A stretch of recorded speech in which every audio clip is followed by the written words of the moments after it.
Hi, good day to you. I'm making this as a short video regarding the KEENSTAR or KEENSTAR Dehydrator.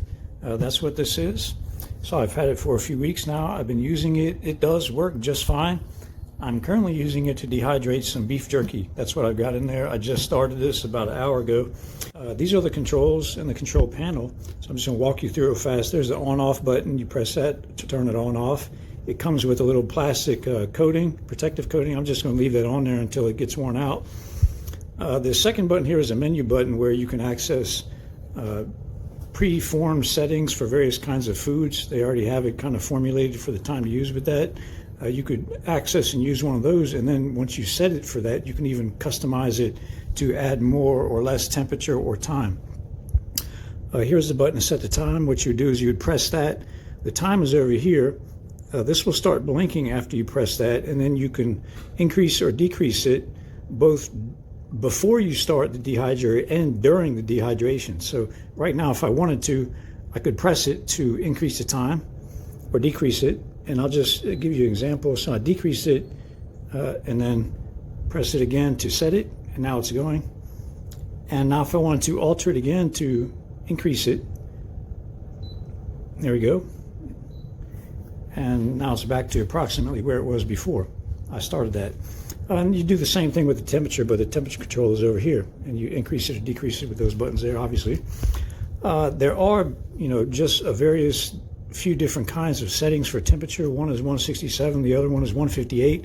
I think there is a 121 or 141 in there, and a few others, but it's not in increments of 1 degree. It's like set temperature settings that they have in there. So it's just something to keep in mind with this. The unit itself, when working and operating, is very quiet, so I'm just going to give you a moment of silence to listen to the noise level of this. It's very quiet.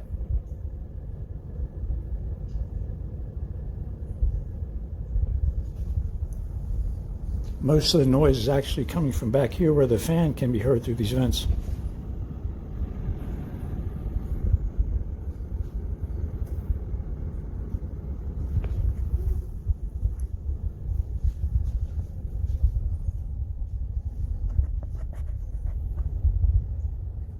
Overall, it's probably only emitting maybe 10 to 15 decibels, if even that.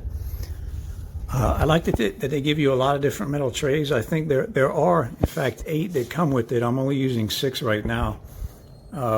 However, on the other hand, they only give you 2 plastic trays. One plastic tray is a drip tray that you to put at the bottom of the dehydrator like that. That's it right there. And the second plastic tray is this one right here. That one. And as you can see, it's got like perforated holes in the plastic to allow air to flow through there, and also any fluids to drip down through there. They only give you one of those, and I wish they gave you, one for each metal tray, but they don't. They only give you one. That's kind of the only really gripe I have about this product. And so what I had to do is I had to contrive my own plastic trays, and so I basically took some plastic and cut sheets of plastic and made a few trays myself. It is working quite effectively. As you can see, the beef up top is already starting to dry out quite well. Well, that concludes my video. I hope you found it helpful. And, I would recommend you give this product a try. It's working just fine for me. And, in terms of its quality, the manufacturing, the design, everything, it's great. I really like it. Have a good day.